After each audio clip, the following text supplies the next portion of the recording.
Hi guys, today we're going to talk about multiplying decimals with powers of 10, meaning 10, or not powers of 10, multiples of 10, 10, hundreds, and thousands. And it's actually a relatively easy process. Remember, we talked about in class how when we have 4.5 times 10, we're really thinking about this. We're taking this 4 times 10, and we know that that's going to give us 40, okay? But then also here, we've got this 0.5.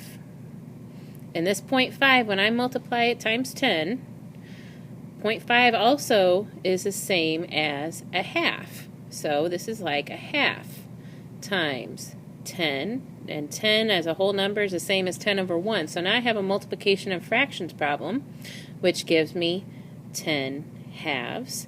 And 10 halves is an improper fraction. So when I want to turn that into a mixed number, that's the same as doing 10 divided by 2, and that gives me 5. So that means my whole number is 5. So that means I've got 5 plus my 40. So 4.5 times 10 is 45. Okay? Now, if I want to take that same number, 4.5 times 100, well, I've got the same thing now. I've got 4 times 100. And that's going to give me a solution of 400. And then I'm going to take my 0.5, and that's 1/2 we learned about, and I'm going to take that times 100, which is 100 over 1. And so now I have a multiplication of fractions problem, which is going to give me 100 over 2. So there again, we've got our improper fractions, but we know that it means the same as 100 divided by 2, and that gives me 50. And so the solution for 1/2 times 100 is going to be 50. So here I have 50 plus 400, and my answer now is a 450. So if I go back to my original problem, here I had 45 when I multiplied times 10. 4.5 times 10 equals 45. Well, now I have 4.5 times 100 gives me 450, and that looks like 45 now with a 0 added on to the end of it. So let's take a look at what 4.5 times 1,000 is going to be. So again, I'm going to divide this up and take my whole number, 4, and multiply it with my other whole number, which is 1,000, and that gives me 4,000.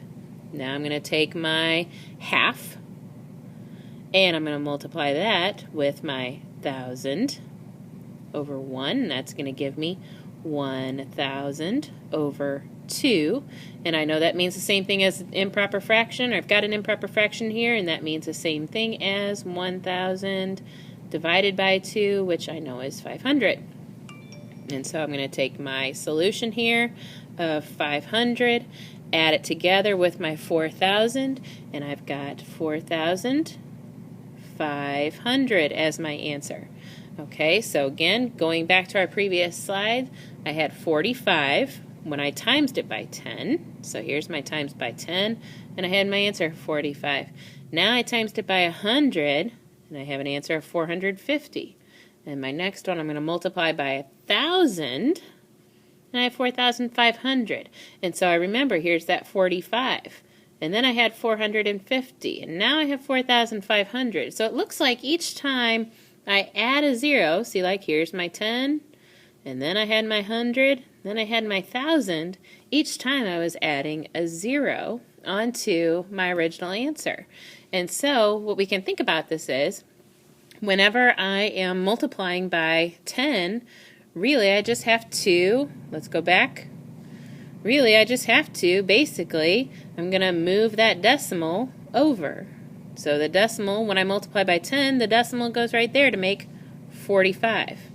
When I multiply by 100, my decimal gets moved 2 places, and I place a 0 there, and I get my answer of 450. When I multiply by 1,000, that means I have to move my decimal point 3 places, plug in my zeros, and now I have my answer of 4,500, which was this one over here. Okay, so here in this chart, what we're going to look at now is we're going to take a look at how this pattern emerges here with just a couple different numbers. So 2.14, 2 and 1400ths. I'm going to move my decimal. When I times by 10, I know I need to move it 1 place value spot to the right.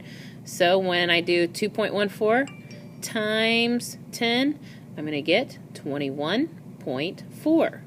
When I have to move it twice, I'm going to get 214, and my decimal point is right there. And when I multiply it by 1,000, I multiply it, and I have 2,140, and my answer is right there.